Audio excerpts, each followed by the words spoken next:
ರಾಜ್ಯದ ರೈತರು ಯಾವುದಕ್ಕೂ ಕೂಡ ಆತಂಕ ಪಡುವ ಅಗತ್ಯತೆ ಇಲ್ಲ. ಯಾರಿಗೂ ಅನ್ಯಾಯ ಆಗದ ಹಾಗೆ ನಾನು ಆಡಳಿತ ಮಾಡ್ತಾ ಇದ್ದೇನೆ. ನಮಗೆ ನಮ್ಮ ರಾಜ್ಯದ ಹಿತವೇ ಮುಖ್ಯ ಅಂತ ಸಿಎಂ ಡಿಕೆ ಶಿವಕುಮಾರ್ ಈ ಸಂದರ್ಭದಲ್ಲಿ ಹೇಳಿದ್ದಾರೆ. ರೈತರ ಮಗನಾಗಿ ಎಲ್ಲರ ಸಮಸ್ಯೆ ಆಲಿಸಿದ್ದೇನೆ. ಕಾವೇರಿ ವಿಚಾರದಲ್ಲಿ ನನ್ನ ನಿರ್ಧಾರ ಸ್ಪಷ್ಟವಾಗಿದೆ. ಎಲ್ಲ ರೈತರು ತಾಳ್ಮೆಯಿಂದ ಇರಬೇಕು ಅಂತಲೂ ಕೂಡ ಸಿಎಂ ಮನವಿ ಮಾಡಿದ್ದಾರೆ. ರೈತನ ಮಗನಾಗಿ ಎಲ್ಲರ ಸಮಸ್ಯೆಯನ್ನ ನಾನು ಆಲಿಸಿದ್ದೇನೆ. ಕಾವೇರಿ ವಿಚಾರದಲ್ಲಿ ನನ್ನ ನಿರ್ಧಾರ ಸ್ಪಷ್ಟವಾಗಿದೆ ಅಂತ ಸ್ಪಷ್ಟಪಡಿಸಿದ್ರು. ಇಡೀ ರಾಜ್ಯದ ಗಮನವನ್ನ ಸೆಳೀತಾ ಇದ್ದಂತ ಒಂದು ಐತಿಹಾಸಿಕವಾದಂಥ ದಿನ. ತಾವು ಕೂಡ ಬಹಳ ಕಾತರದಿಂದ ಏನು ತೀರ್ಮಾನ ಆಗ್ತದೆ ಈ ರಾಜ್ಯದಲ್ಲಿ ಅಂತೇಳಿ ಗಮನಿಸಿದ್ದೀರಿ. ನಾನು ಈ ರಾಜ್ಯದಲ್ಲಿ ಮುಖ್ಯಮಂತ್ರಿಯಾಗಿ 2 ತಿಂಗಳ ಹಿಂದೆ ಜವಾಬ್ದಾರಿಯನ್ನ ತೆಗೆದುಕೊಂಡಿದ್ದೇನೆ. ಮುಖ್ಯಮಂತ್ರಿ ಜೊತೆಗೆ ನಾನು ಒಬ್ಬ ಕೂಡ ಕಾವೇರಿ ಕಣಿವೆಯಲ್ಲಿ ಹುಟ್ಟಿ ಬೆಳೆದು ನಾನು ಕೂಡ ಒಬ್ಬ ರೈತನ ಮಗನಾಗಿ ಪಾರ್ಷಲ್ ರೈತ ಕೂಡ ಕೆಲಸವನ್ನು ಕೂಡ ಮಾಡಿಕೊಂಡು ಬೆಳೆದಂಥವನು.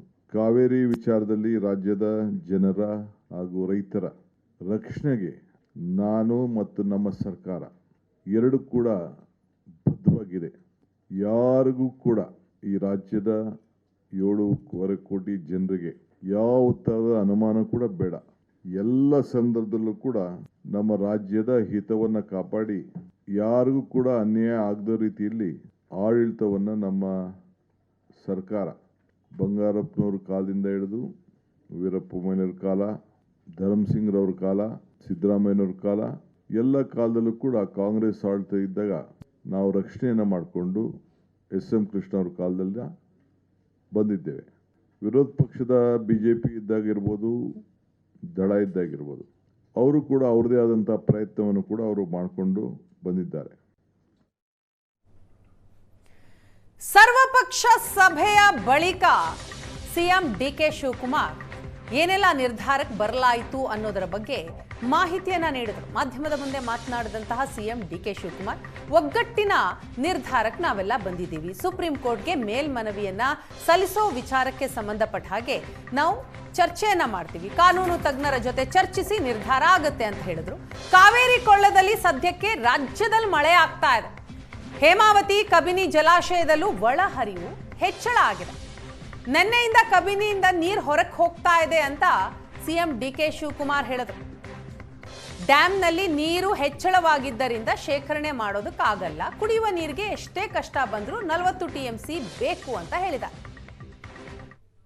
ತಮಗೆ ಹೇಳಬೇಕು ಅಂದ್ರೆ, ಈಗ ಬೆಳಗ್ಗೆ ಈ ಮಧ್ಯಾಹ್ನ ಬಂದಿರುವಂತ ನನಗೆ ಮಾಹಿತಿ ಪ್ರಕಾರ ಕಬಿನಿಲಿ 24,000 TMC ನೀರು ಇನ್ಫ್ಲೋ ಕ್ಯೂಸಿಕ್ 24,000 ಕ್ಯೂಸಿಕ್ ಬರ್ತಾ ಇದೆ. KRS ಅಲ್ಲಿ 22,000 ನೀರು ಬರ್ತಾ ಇದೆ. ಸ್ವಲ್ಪ ಕೊಡಗಿನಲ್ಲಿ ಮಳೆ ನಿನ್ನೆಕ್ಕಿಂತ ಈಗ ಮಧ್ಯಾಹ್ನ ಬೆಳಗ್ಗೆಯಿಂದ ಸ್ವಲ್ಪ ಕಡಿಮೆ ಆಗಿದೆ. ಹೇಮಾವತಿಲಿ 11,884 ಕ್ಯೂಸಿಕ್ ಹರಿವು ಬರ್ತಾ ಇದೆ. ಆರಂಗಿಲಿ 10,430 ಕ್ಯೂಸಿಕ್ ನೀರು ಅಲ್ಲಿ ಬರ್ತಾ ಇದೆ. ಒಟ್ಟು 67,378 ಕ್ಯೂಸಿಕ್ ಅಷ್ಟು ಈಗ ಒಳಹರಿವು ಕಾಣ್ತಾ ಇದೆ. ಕುಡಿಯೋ ನೀರಿಗೆ ನಮಗೆ ಎಷ್ಟೇ ಕಷ್ಟ ಬಂದರೂ ಕೂಡ ನಾವು 40 TMCಯನ್ನು ಸ್ಟೋರ್ ಮಾಡಬೇಕು.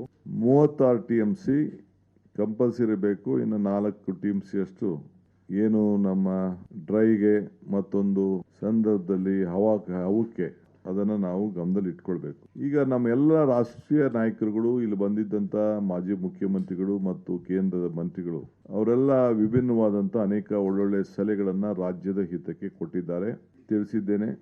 ಡೆಲ್ಲಿ ಟೀಮ್ ಕೂಡ ಬಂದಿತ್ತು. ಅವರು ಕೂಡ ಕೆಲವು ನಮ್ಮ ವರ್ಚುವಲ್ ಅಲ್ಲೂ ಕೂಡ ಕೆಲವರೆಲ್ಲ ಈ ಸಭೆಯನ್ನು ಕಂಪ್ಲೀಟ್ ಅವರು ವೀಕ್ಷಣೆ ಕೂಡ ಮಾಡ್ತಾ ಇದ್ರು. ಸೊ ಅಡ್ವೊಕೇಟ್ ಜನರಲ್ ಕೂಡ ಈಗ ಏನು ಪರಿಸ್ಥಿತಿ ಇದೆ ಅನ್ನೋದನ್ನ ಅವರು ಕೂಡ ಮುಂದೆ ನಾವು ಏನು ತೀರ್ಮಾನವನ್ನ ಮಾಡಬೇಕಾಗ್ತದೆ ಅಂತ ಹೇಳಿ ಅವರು ತಿಳಿಸಿದ್ದಾರೆ. ಸೊ KRS ಡ್ಯಾಮ್ನಲ್ಲಿ ಒಳಹರಿವು ಸ್ವಲ್ಪ ಕಾಣ್ತದೆ ಅನ್ನೋದು ನಮಗೆ ಗಮನಕ್ಕೆ ಬರ್ತಾ ಇದೆ. ಬಟ್ ಈಗ ಮಧ್ಯಾಹ್ನದಿಂದ ಸ್ವಲ್ಪ ನಿಂತಿದೆ. ಹೇಮಾವತಿಯಲ್ಲೂ ಕೂಡ ಸುಧಾರಣೆ ಆಗಿದೆ. ಆದ ಕೆಲವು ಕುಡಿಯೋ ನೀರಿಗೋಸ್ಕರ ಕೆರೆಗಳನ್ನು ತುಂಬಲಿಕ್ಕೆ ಈಗಾಗಲೇ ಕುಡಿಯೋ ನೀರಿಗೆ ಮಾತ್ರ ಈಗಾಗಲೇ ನಾವು ಅವ್ರಿಗೆ ಸ್ವಲ್ಪ ನೀರನ್ನು ನಮ್ಮ ಚಾನೆಲ್ಗಳಲ್ಲಿ ಡ್ಯಾಮ್ಗಳ ವ್ಯವಸಾಯಕ್ಕಲ್ಲ, ಡ್ಯಾಮ್ ಇದನ್ನು ನಮ್ಮ ಕೆರೆ ಕಟ್ಟೆಗಳಿಗೆ ತುಂಬಿಕೊಳ್ಳಲಿಕ್ಕೆ ಸ್ವಲ್ಪ ಅನುವನ್ನು ನಾವು ಮಾಡಿಕೊಂಡು ನಾವು ಬಂದಿದ್ದೇವೆ.